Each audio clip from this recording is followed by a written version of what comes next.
After using the Sony A7 IV for the last year, I've finally formed an opinion on whether or not this camera is a must-have for wedding photographers and videographers looking to upgrade their camera systems in 2023. So at the start of last year, I had very spontaneously made the switch from Canon to Sony, coming from the Canon R6 and the C100. A lot of my reasons for switching can be found in a video I did last year about why I sold the Canon R6. So if you're interested in checking that video out, you can find it above or in the description. But long story short, I needed a camera that was more reliable. One that checked all the boxes without sacrificing quality, and let's be honest, my mental state. With the Canon R6, there were just a lot of ifs and when something might unfortunate happen on a wedding day, and being in the wedding filmmaking world, I just couldn't continue down that unknown path. So I hopped on Team Sony, and honestly, I've had a lot of fun using their camera systems this year. However, no camera is perfect, and of course there are drawbacks to every system that you consider, but they are beneficial talking about, so I'm going to dive into some drawbacks of this camera, and of course, reasons why I love it as well. Number one is the overheating concerns. Let's go ahead and address the fact that yes, the Sony A7 IV does in fact have the potential to overheat, but this pales in comparison to what I and so many others have experienced with the Canon R6. What I have found with the Sony A7 IV is that it will overheat while filming in 4K 60 in 10-bit after about an hour of filming continuously. So if you're filming those Greek or Catholic ceremonies with the Sony A7 IV, you may want to consider dropping down to 24 frames per second. Another reason why the Sony might overheat is if the screen door is closed while filming in 4K 60. This will cut it from an hour to about 30 minutes because it's holding in a lot more heat. A few quick tips to battle the overheating concern is to simply keep your LCD out while filming, using native batteries as much as you can, and going into your system and changing the auto power off from standard to high. In my experience, I've only had the Sony overheat on me once, and that was because I did have the LCD screen closed while filming in 4K 60, and it was also in the middle of summer with the heat like at 100. So I think just following those protocols, making sure that the LCD screen is out, making sure you have the auto power off temps from standard to high, and you shouldn't have any problems after that. Other than that one experience, I haven't had the Sony overheat on me again. Number two is no battery charger. I have to say, when I first got this camera, I was expecting the traditional Sony battery and battery charger, but instead all we got were cables. Maybe I'm nitpicking here, but just having to buy an additional accessory with this camera already seemed like kind of a bummer, and I'm already drowning in a sea of USB-C cables. But again, it wasn't the end of the world.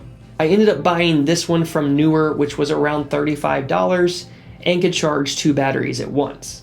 So if you were considering buying the Sony A7 IV and this is your first Sony camera, you will need to make sure that you add a battery charger in your cart as well. Number 3 is the infamous 4K 60 crop. Now, I almost didn't put this in the cons column because I am of the minority of filmmakers that isn't really fazed by the 4K 60 crop. And this is partially due because I am very used to navigating and adapting with this feature in cameras on the wedding day. I used the GH5 for years with this micro four thirds sensor. I've used prior Sony cameras. I've used Super 35 sensor cameras. So having a 4K 60 crop isn't necessarily the end of the world for me, but I do understand why so many filmmakers are upset about this feature. At the end of the day, having this crop in your camera while shooting in 4K 60 isn't going to diminish the quality of work that you're putting out there. It just means that you have to be more selective of what lenses you use with this camera while shooting in 4K 60. Of course, it is still a full frame sensor camera, so if you are shooting in 4K 24, you're getting the benefits of the full frame sensor. But if you don't have wider lens to compensate, I can understand why this may be a frustrating experience with this camera. But all things considered, when it comes to the Sony A7 IV, it is a massive improvement from the Sony A7 III, and it is a direct competitor to the Canon R6 and even the Sony A7S III with its video features. One reason why I actually prefer the crop in the Sony A7 IV is for the ceremony specifically. Now, I only have one telephoto lens that I adapt on the Sony A7S III, And then I have my 24-70 that I run and gun on my A7IV pretty much for the entire day. So having this lens on my camera with the crop factor allows it to be a 35-105. That way I'm able to get a tighter frame on my couple during the ceremony so that I can still capture those intimate vows. So again, the crop isn't a big deal for me. I simply just use it to my advantage. Number 4 is only one CF Express card slot. Now they have fixed this in the new FX30, but for me, it wasn't a deal breaker because I'm not using CF Express cards at the moment because they are like hella expensive and I can't, did I just say the word hella? Who am I? Right now, the way my bank account's set up, I can't justify paying $650 on a CF Express card. And really the USH2 cards work well for me. I mean, I'm only really filming weddings and I'm not using raw video for weddings. Not yet anyway. I don't know if I'll do a future video on that. That could be cool. That could be also really frustrating to navigate raw. I'm getting ahead of myself here. But anyway, yeah, only one CF Express card slot. So if you prefer having two, then maybe consider the FX30. Now let's switch gears and talk about things that I really do love about the Sony A7IV. And first is going to be its image quality. One of my biggest complaints that I had with the Canon R6 was the H.265 codec. Now don't get me wrong, it was beautiful and the images were stunning, but the only way to shoot in this codec was to shoot in log. And at the time they only had C-Log 1. It wasn't even C-Log 3 available in this camera yet. With Sony, you have multiple record settings and picture profiles to choose from. And the 4K 422 10-bit paired with the S-Cinetone picture profile is my all-time favorite. With 422, you are getting a beautiful image, you are getting easy to render files, and you aren't having to sacrifice your time for quality. And for me, that is worth the entire price of this camera.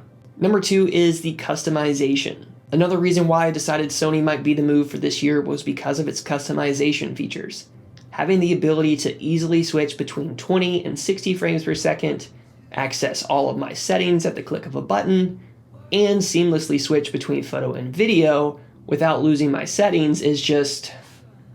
The R6 really let a lot of the video and photo creators down with its limitations in customizations, especially in switching between photo and video modes and having to navigate through all new settings. With the Sony A7IV, everything's streamlined and you don't lose any settings when switching between photo and video, which again is just...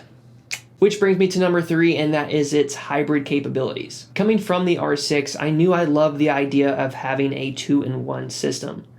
One that could capture beautiful photos as well as impressive 4K video. This camera definitely delivers on both fronts for me. Being that it is a full-frame 33 megapixel camera, I find that that is plenty for me, especially for my end use. And just the simplicity of its design, switching between photo, video, and even S&Q modes is just making it so much easier to navigate this camera from a creation standpoint. Number 4 is picture profiles. When the R6 was first released, it came with a less than impressive selection of picture profiles, most of which you had to customize or dial in to really get the look that you wanted. Canon did, of course, have C-Log in this camera, and then later down the road, with some firmware updates, they did add C-Log 3, as well as dual SD card recording. But with the Sony A7IV, you are getting all of those features right out of the box. You don't have to wait for any firmware updates. You don't have to adjust any settings or picture profiles. You can simply set up your camera the way you want it and run with it. My favorite picture profile is the S-Cinetone. I use this picture profile religiously. I personally do not shoot log for a number of different reasons, but the main one is just because I prefer a more simplified workflow. With S-Cinetone, there's minimal color, minimal processing that I have to do because you're getting a beautiful image right out of the camera. But having the flexibility to use S-Log should I ever want to mix it up on a wedding is a welcomed feature. Number 5 is 5-axis image stabilization. I definitely couldn't make this video without talking about 5-axis image stabilization because I am a full-time handheld wedding filmmaker. With the A7IV, you do get the option to choose between 2 different modes for image stabilization, one being standard and the other being active. From my tests, active is the best of the steady shot features. I find that this is giving me that really smooth footage without having to use any kind of gimbal work. I'm able to walk with this camera, I'm able to even run with this camera and get smooth shots when I slow that down later in post. But between the two, active steady shot is the clear winner. And then last is, of course, just checking the boxes. I could sit here and list several things about this camera that make it worth your time in 2023. But ultimately, it has to check all of your boxes as a creator. What this camera checks off for me is 4K 60 at 8-bit or 10-bit, 5-axis image stabilization, good color, low light performance, good autofocus capabilities, a flip-out screen, dual SD card ports, dual SD card recording, no recording limits, and can also take really good photos. Oh, and I also forgot to mention that it does have a regular sized HDMI. That is a must, because coming from the little micro HDMI on the Canon R6, that thing was terrible. So there it is. Those are my must-haves when it comes to a hybrid camera and what the Sony A7 IV offers. This, of course, will be different for every videographer because every videographer's needs are going to be different. But at the end of the day, it doesn't matter what camera you choose, as long as you love it, as long as it checks off those creative boxes and you're able to tell beautiful stories, that's really all that matters. I hope this video helps you in some way. If you're in the market for a new camera or you just like listening to other people talk about cameras, I am always happy to help. If you are new to this channel and you like today's video, it would mean so much if you consider liking and subscribing, and leave me a comment. Let me know what your thoughts are on the Sony A7 IV. Either way, I'd love to hear from you guys, so until next time, keep creating and telling beautiful stories. Peace.